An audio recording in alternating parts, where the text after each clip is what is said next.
with 3 delegates each minus 2 absent delegates from Ngone FC and 2 chairmanship candidates, was ignored. That the sports officer refused to request for recount and verifications, that the elections was tainted by undue influence from external and political figures, that the repeated written and verbal appeals to sub-county officers and county sports departments were ignored. The sub-county sports officer announced the elections, each requiring 10 elected members, but only chairpersons elections for the sub-ward federal liaison committee. The list of 38 committees members were later produced without any electoral process. That these actions have eroded trust among the clubs, that they contravene the principle of good governance, inclusivity, accountability, and Article 1 of the Constitution of Kenya.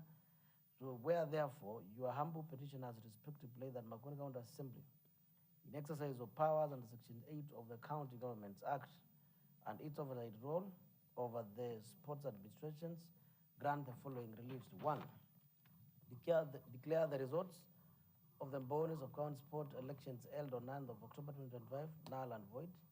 Constitute an independent oversight committee comprising of representatives from the Independent Electoral Boundaries Commission, civil society organization, and a neutral expert to investigate, conduct election, and submit comprehensive report to the county assembly within 30 days. Order organization of fresh elections within 60 days. Suspend the operations of the authority of the purportedly elected officials pending the resolution of this petition. Convene public hearing, standing order number 214 of Makueni County Assembly, standing orders within 14 days in receipt of this petition, and direct the county director for sports to provide detailed report on the conduct of elections, including voter register, ballot records, communications, and recommend disciplinary. 7, mandate the county department for sports to engage body sub-county stakeholders through public forum to rebuild trust and ensure inclusive participation and elections of process. 8, launch through investigation into officials from the Department of Youth who participated and facilitated legitimate activities during this election, including sub-county sports officer, and recommend appropriate disciplinary measures under Section 13 of Public Officers and Ethics Act. 9, intervene and compel Governor of Makueni County to fully implement the Makueni County Youth Policy, particularly by appointing members of Makueni County Youth Development Steering Committee to ensure a structured and sport development in accordance with the county policy framework within 90 days. This petition. Conclusion. The Bunge sub-county sports community stands united in pursuit of justice, transparency, accountability in sports governance. The irregularities in the recent elections represent a betrayal of democratic principles that should unite players, coaches, officials, youth, and love for sports. By addressing this petition, the Makueni County Assembly has opportunity to restore faith of our institutions, rebuild our community unit, and ensure sports leadership to reflect true will of the people, and urge swift, decisive action to rectify the wrongs, uphold the rule of law, and safeguard the future of sports in Boni sub-county. Our fields deserve fair play, and our voices demand to be heard. Signed by 30 petitioners and presented to the County Assembly on 1st of October, presented to the County Assembly by the Speaker today on 22nd of October 2025. Honorable members, I commit this to Committee on Gender to consider this matter and respond to the County Assembly within the period provided for in the standing orders, which is 60 days. Next order.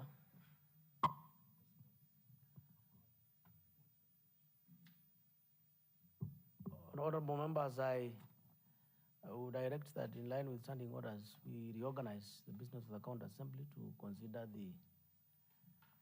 the supplementary budget. The rest of the business will follow after. Proceed, Clerk.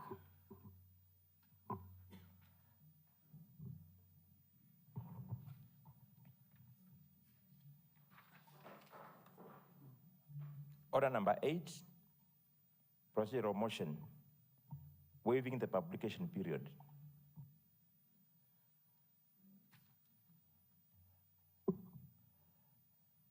Honorable members, we are on supplementary budget. Before we proceed, any comment?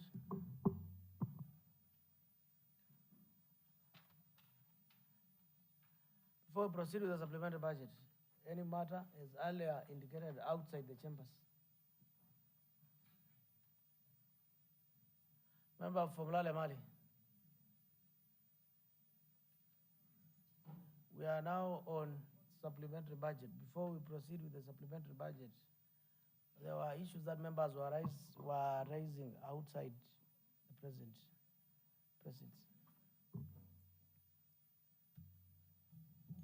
Thank you, Honorable Speaker. Honorable Speaker, as we had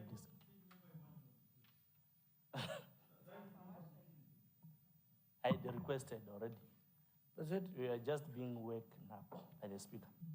We had discussed, Mr. Speaker, we had joined so that members can discuss some issues in the bill so that they can be taken through to confirm what they agreed yesterday is exactly what is the bill.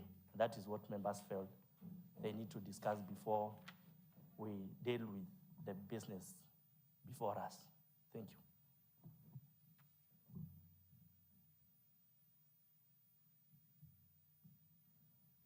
Member from Lale Mali. Thank you, Honorable Speaker. For record purposes, I want us to get into concurrence about what is contained in that document, just for surety whether all has been captured as approved yesterday. Thank you, Honorable Speaker.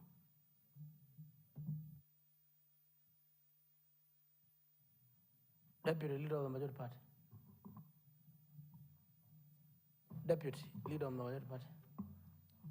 Sorry, Mr. Speaker, I had pressed a bit earlier whereby I wanted to be the devil's advocate because I'm the one who came to summon you from the chamber, that the members were very much concerned on the issues of whether the document which we agreed very late yesterday here is exactly what we are going to discuss here and appropriate as the main document.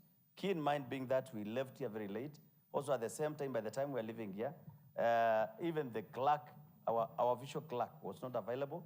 So the document had not been authenticated by the clerk.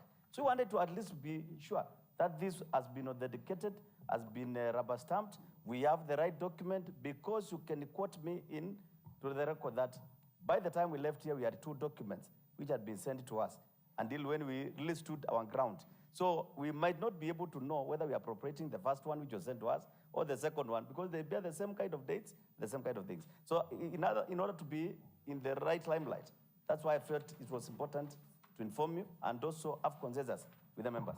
Thank you. Member for Elima, allow me to inform you that immediately when the Assembly approved the report, that report was conveyed to the County Executive Committee member for Finance yesterday by way of electronic, scanned and certified copy by the officer responsible for that. Further, a physical copy was delivered this morning. The executive, including general administration, planning, and other capital expenditure under code of recurrent 3811 and development of 3811 under the County Assembly portfolio. Appropriation 897 million and some figures. The revised budget, which is coming to 1.02 billion. The only other vote in that appropriation bill reads as follows. The amount required in the year June 2026 for salaries and expenses, operations, maintenance of the County Assembly, including general administration, planning, and other expenses under the departmental expenditure, which is 839,125,924. That's the figure. So the document is 7 pages. Out of that 7 pages, there are only 2 lines. So these are the appropriations bill has block figures. There are schedules that you will look into, and I think the schedule is what you appropriated, which should be attached. Now, clerk, is there a schedule provided by Executive Member of Finance? Yes? Only this.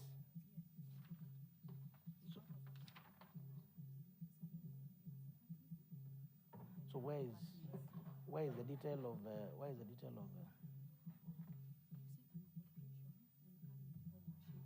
member for Mbrini? Thank you, Honorable Speaker. The concern, Mr. Speaker, is that there is correspondence between the Assembly and the County Executive. Members want to see what was forwarded to the ECM Finance to generate the appropriation bill. Exactly. And that is why I'm consulting so that we spend less time. I want to know whether this is what you require, because these are only 2 lines. You asked for the bill, and I've read the bill for you, and I've known that Nzai was right. You require a minute to read it. Now, all the honorable members, I want to get the documents and go with them so that we don't spend more time.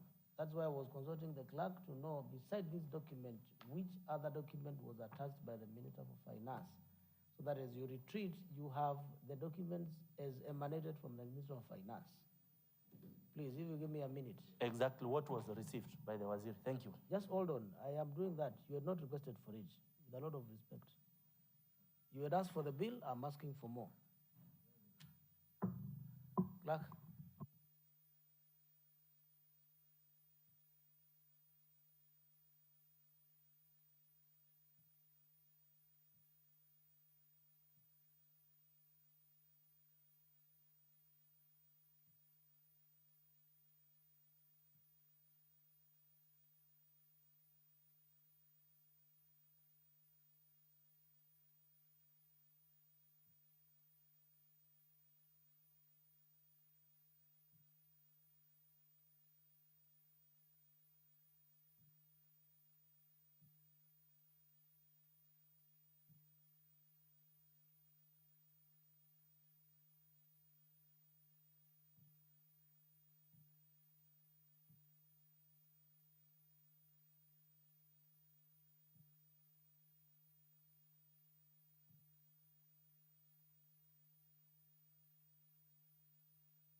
Well, honorable members,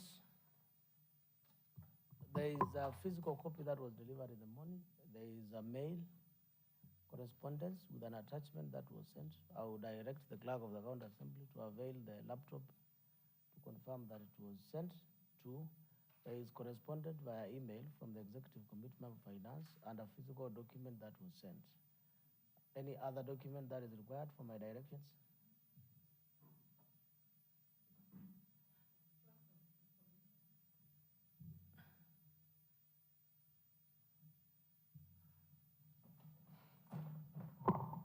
Honorable Speaker, I think it is in the interest of members that they just confirm that what we are passing here today is what was passed yesterday. That is all they need to see and to be satisfied before we come here, so that we don't waste much time here, Honorable Speaker. So the officers concerned will know which documents to bring so that the members are satisfied. Thank you. Okay, Honorable Mutindi, I'm not leaving it to officers. We are in chamber. I'm giving directions. One, they have the officer responsible, clerk, who avail the correspondence between assembly and executive from here to there and from there to this, both electronic and physical. And the document that was attached, that's point number 1. 2, the physical copies will be availed to members for that purpose. I had asked whether there's any other additional information required for my directions to give so that we go for that break, so that we save time. I don't want to leave it to anyone. Yes, please. Speaker, these machines which we're using, they're emanating a bit of fire and they're making a funny noise. They can explode. I wish you could advise the guys to come and Sergeant Adams, you check, look at that. Mali Mulala, the last one. Thank you, Honorable Speaker. I want to make a very kind request that hard copies are fairly to us, because there is a document which the chair budget countersigned yesterday, which contains 21 million.1 for gratuity. And there's another document that had not that amendment. We want exactly that document to affirm it is the same document that led to generation of that speaker. Now, member from Lale Mali, Yes. we are speaking to the report as approved by the County Assembly. And when the Committee on Budget and Appropriation was around, approved that report, it was considered by members at Kamukunji. The paper was laid, the paper was approved, that is what was communicated. Whatever the details, I'm not. Now, are you looking for that document? The document that you voted for eyes, which was tabled? Exactly, that is the document, Honorable Speaker. Yes, I'm telling you, you're going to be availed with the following documents. If you mind to listen, please.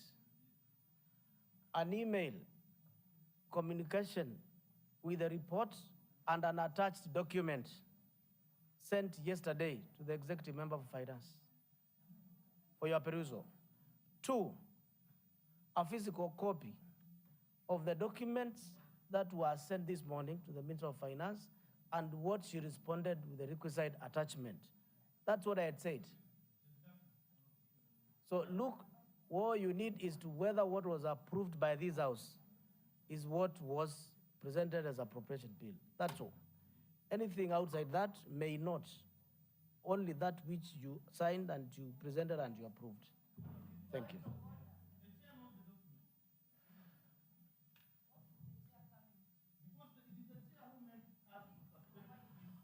Honorable members, Honorable Elizabeth Mutindi, if I allow the chair to present this bill.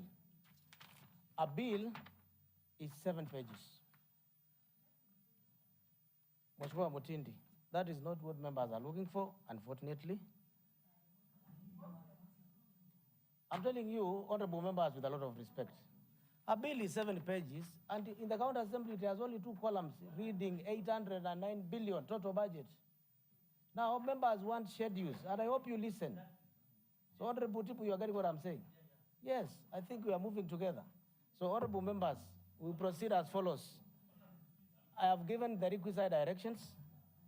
We are going to resume at 15:45. We resume at 15:45.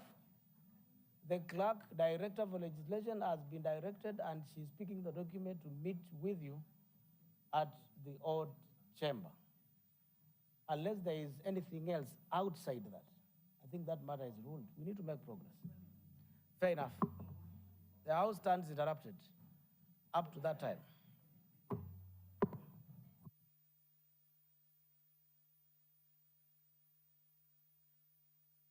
Order.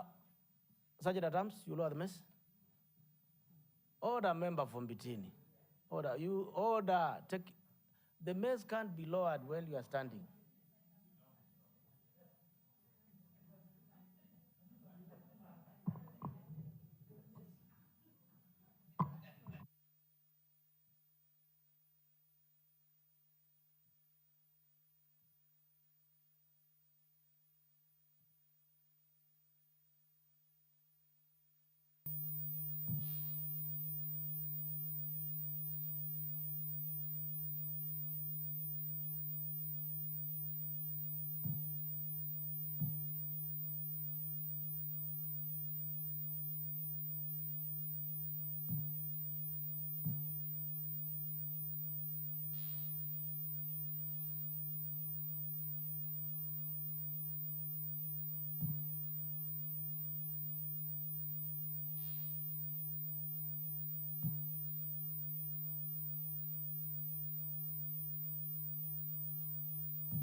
Speaker.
got the document that was laid by the chairperson, budget and appropriation, yesterday on 21st of October.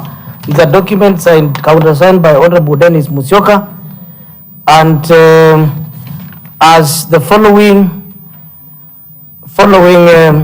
figures written in blue pen, which is there is a 9.4 million, there is a 21.1 million figure, and this remains to be the true document that was laid. And the earlier document that was read before members had voted at 2:30, it is not in existence. For purposes of appropriation bill and the report of the county assembly, we will consider this document as laid and adopted by members and the Committee on Budget and Appropriation. Clerk, proceed and read the next order.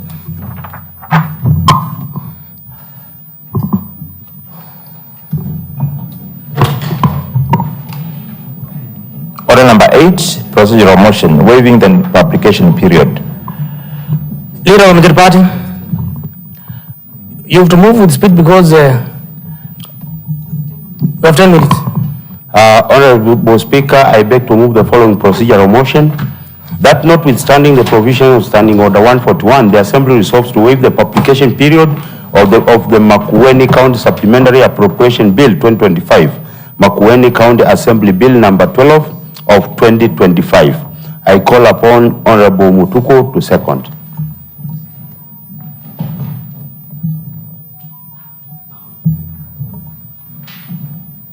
I now propose a question that notwithstanding provision of Standing Order number 141, this Assembly resolved to waive the publication period for the Makueni County Supplementary Appropriation Bill of 2025, Makueni County Assembly Bill number 12 of 2015.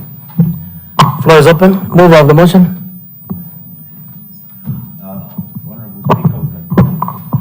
I put the question that notwithstanding provision of Standing Order number 141, the Assembly resolved to waive the publication period of Makueni County Supplementary Appropriation Bill 2025, Makueni County Assembly Bill number 12 of 2025. Will as many as of their opinion say aye? Aye. Will as many as of a contrary opinion say nay?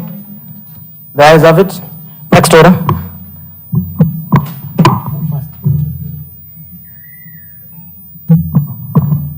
Order number 9, the Makueni County Supplementary Appropriation Bill 2025, Makueni County Assembly Bill number 12 of 2025. Order for first reading. Clerk, first reading.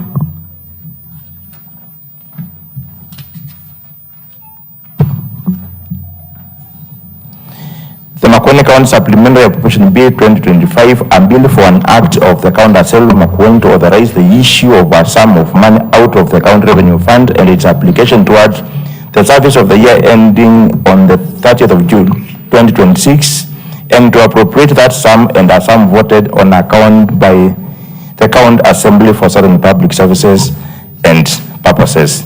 First reading. Next order. Order number 10, the Makueni County Supplementary Appropriation Bill 2025, Makueni County Assembly Bill number 12 of 2025. Order for second reading. Chairperson, Budget Appropriation. Chairperson.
Thank you, Honorable Speaker.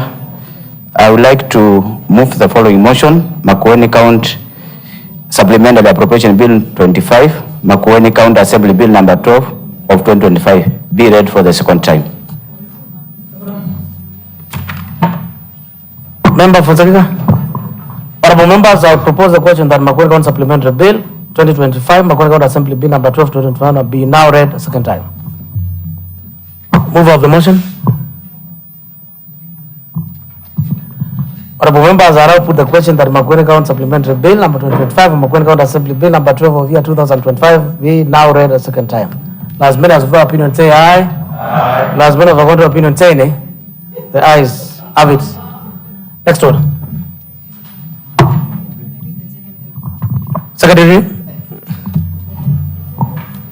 An act of the Makueni County Assembly to authorize the issue of a sum of money out of the County Revenue Fund and its application towards the service of the year ending on the 30th June 2026, and to appropriate that sum and a sum voted on account by the County Assembly for certain public services and purposes. Second reading. Next order. Order number 11, the Committee of the Whole Assembly. Honorable members, I now do direct that the Assembly dissolve the Committee of the Whole Assembly to consider the Makueni County Supplementary Bill. Honorable Deputy Speaker.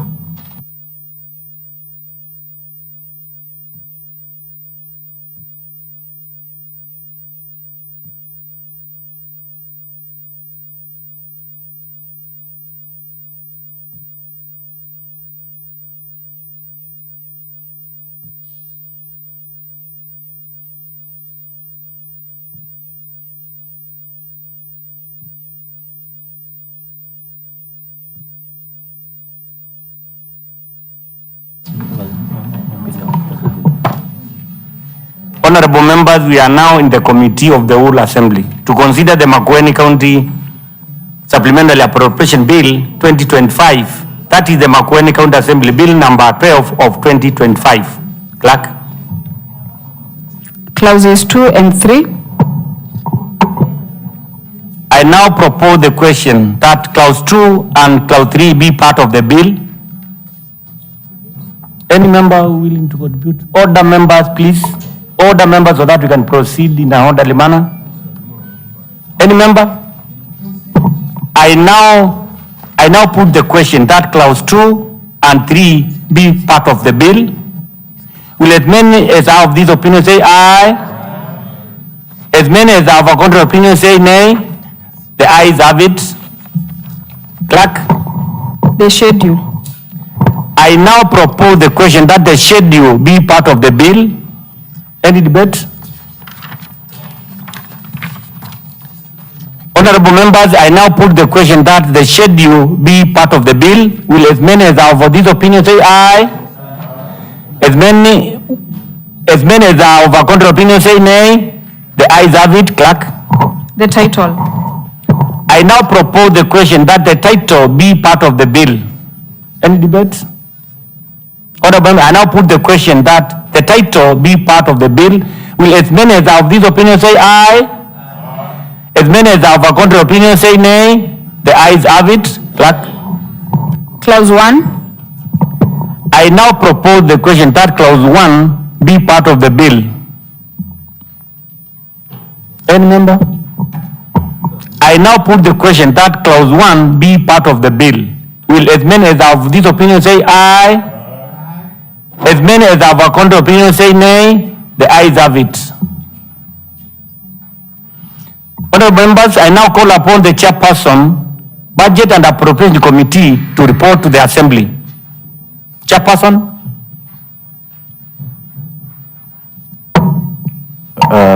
Thank you.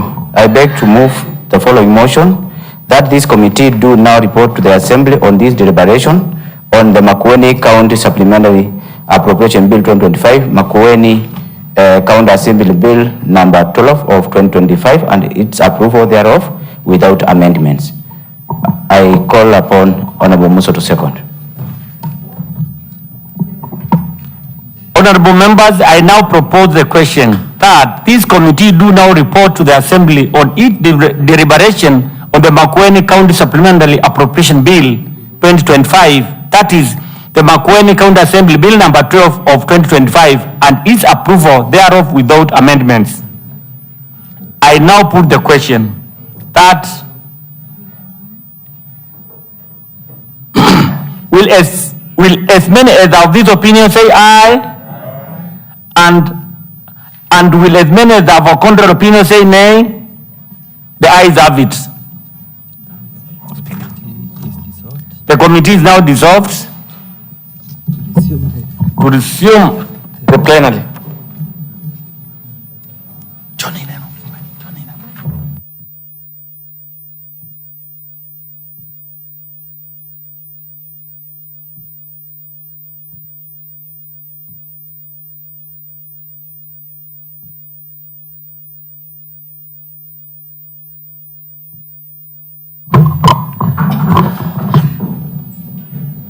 Honorable members, I call upon the chairperson of the committee of the House to report the progress.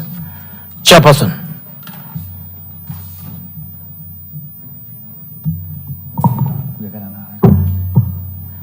Mr. Speaker, sir, I beg to report that the committee of the whole assembly has considered the Makueni County Supplementary Appropriation Bill 2025, that is the Makueni County Assembly Bill number 12 of 2025, and has approved the same without amendments.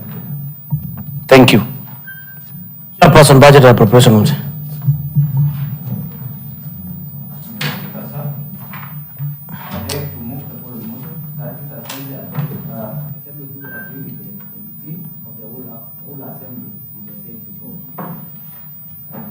Honorable Musa to second.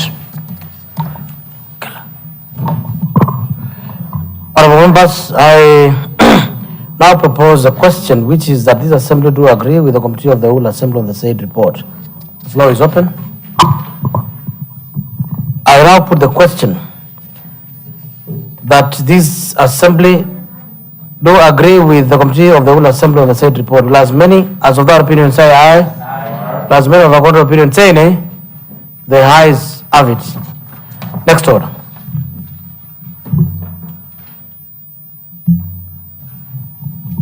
Order number 12, the Makueni County Supplementary Appropriation Bill 2025, Makueni County Assembly Bill number 12 of 2025, order for third reading. Move of the motion.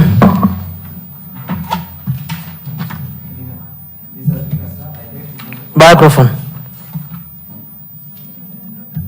Calm down. I am. Thank you, Speaker. Mr. Speaker, sir, I beg to move the following motion, that this Makueni County Supplementary Bill number 25, Makueni County Assembly Bill number 12 of 2025, be now read for the third time. I ask Honorable Musa to second. Honorable members, I now propose the question that Makueni County Supplementary Appropriation Bill of year 2005, which is Makueni County Assembly Bill number 12 of the year 2025, be now read a third time. The floor is open. Mover of the motion. I now put the question that the Makueni County Supplementary Appropriation Bill 2025, Makueni County Assembly Bill number 12 of the year 2025, be now read a third time. Will as many as of their opinion say aye? Aye. Will as many as of the contrary opinion say nay? The ayes have it. Clerk.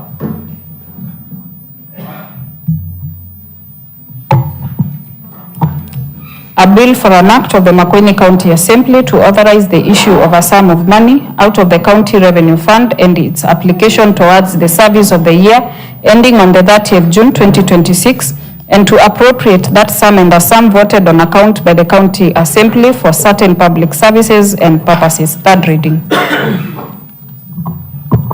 Honorable members, the county assembly of Makueni today, in the afternoon session, on the Wednesday of October 2022, year 2025, has approved the Makueni County Supplementary Bill of year 2025, which is Makueni County Assembly Bill number 12 of this year 2025.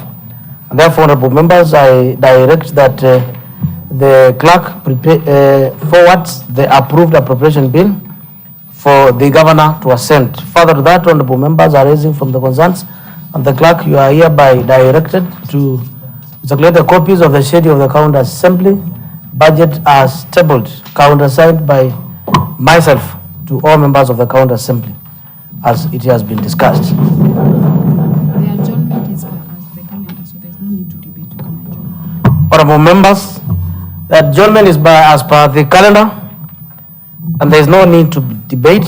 Therefore, by lapse of time, the hours by share of time is is adjourned. But that aside, there being no business to consider, I will allow members to make remarks, if any. Leader of the minority party.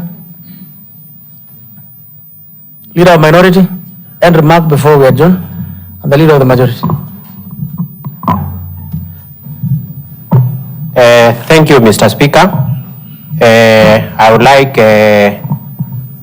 to appreciate the members for the concerted effort they have made since yesterday to ensure the budget we are passing in this house is the correct budget. I know there have been a lot of struggle in making this budget go through, but all in all, I know we all raised the issues, we have deliberated on them, and at the end of the day, we have agreed, and the members have approved the appropriation bill. That was wonderful. What I can say to our Speaker, ensure what you have promised these members is and there too, and by so doing, we will have a smooth implementation of the budget. Thank you, members, for being patient and also being considerate to our people, because I know most of you have come down because of the bigger picture of our people. Thank you so much. Asante. Former Deputy Speaker.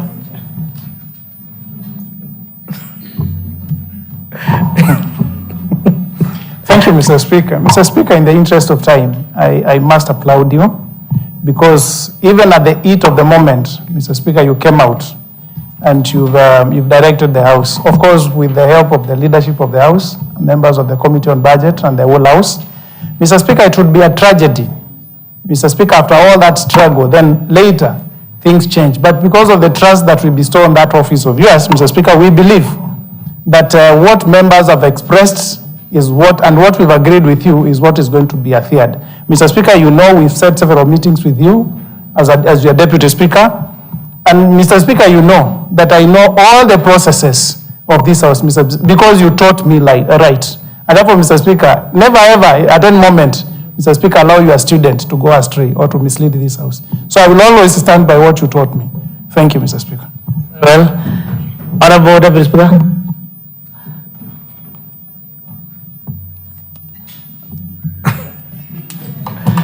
Thank you, Honorable Speaker. I also wish to appreciate what the former Deputy Speaker have said.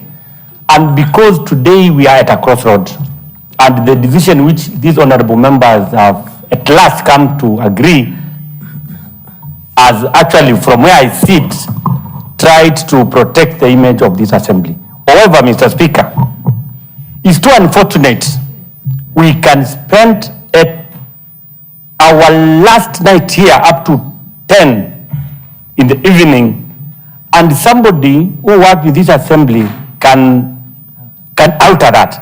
And again, this morning, we never even knew if there were those changes. And as we usually say, these people come from very diverse world. There are guys who have been to school, others never schooled well, others have knowledge on matters which they don't even use here. But when we are in this assembly, we are all equal. And we assume everybody who is here is diligent enough to make a decision. And when members have taken to be not to understand the basic arithmetics, Mr. Speaker, we get scared. And because we have made the commitment, and which everybody has agreed, and we cannot doubt that, and I'm told in the Kamba narrative, Mundu Eric and will, Honorable Speaker, will go for that, because the end of court. And because we have seen how we have labored yesterday and today to arrive where we are. And I think that matter will remain closed as we have promised, Now the assembly will make the next move. Thank you, Mr. Speaker. And before I conclude, members have an opinion. So as we had done, before you leave, we'll have a brief Kamukuja around here so that we can know the next course of action. But however, that mandate has been given to the majority leader, but I have not seen him queuing for him to speak. But Honorable Speaker, it's a decision, is a milestone we have achieved today, but we would wish never to repeat that again in this assembly. Thank you. Lastly, Leader of the Majority Party. Thank you, Honorable Speaker.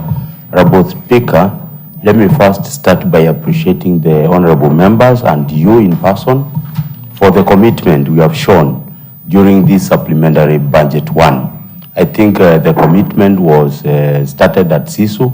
Almost everybody was there for 2 days.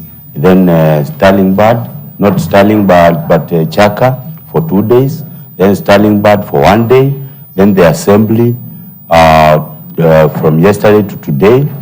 And you can see the commitment, Honorable Speaker.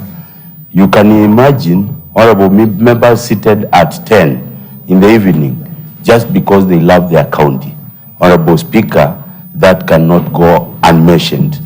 That dedication shows the servant leadership which is required in this county. Honorable Speaker, in my opinion, is that democracy does not come easily. And for members, Honorable Speaker, and because it's time for everybody to accept, we have gone through a process. For members to have gone that far, and for members to be pushing for a democratic space, especially in knowing what is in their budget, Honorable Speaker, is not a bad thing. I think that's what's required of us. And always, democratically speaking, that is the right way to do things. So, in my opinion, if anybody is out of the bitter, or let me say the loud exchanges which happened probably at the Kamukunji, at the assembly, and anywhere because of this budget, Honorable Speaker, I think it's time now to forgive each other. Probably we don't have to forget, but forgive each other. Let's know that we are people. We shouted to each other. Probably others were almost fighting, Honorable Speaker. And because we are politicians and we shout too much, you know, sometimes you may hurt somebody by calling them names or other things. It happened. And Honorable Speaker, you're also on record, being also the head of the House, and people have even called you names. But Honorable Speaker, forgiveness is a virtue. And Honorable Speaker, I believe as an assembly, we are at that point where we can forgive each other for the words we probably exchanged during this debate. Honorable Speaker, I'm not saying that there will be no Kamukunji. I'm just saying for any words out by anybody, let's forgive each other. Let's know it was a process and we are through with that process. But as an assembly, we shall continue fighting for a democratic space, and it's time, Honorable Speaker, as the head of this House, you should know we shall always democratically participate in the budget-making process of this assembly, because we believe we need our welfare to come first, because we came here to be taken care of, and there are people who wait for whatever we get from this assembly so that they may eat and take their children to school. And that's something we have been doing religiously as leaders. So we shall always fight for that democratic space to participate in the budget so that we can squeeze as much as possible from that budget to our pockets, and it's democracy. So thank you, Honorable Speaker. Members have been told, members are asking that we may meet for around 5 minutes immediately after this plenary. So please, let's just remain in the chamber. Thank you. Honorable members, all rise. Time now being 17:00 hour, this assembly stands adjourned until Monday, 17th of November, year 2025 at 14:30 hours.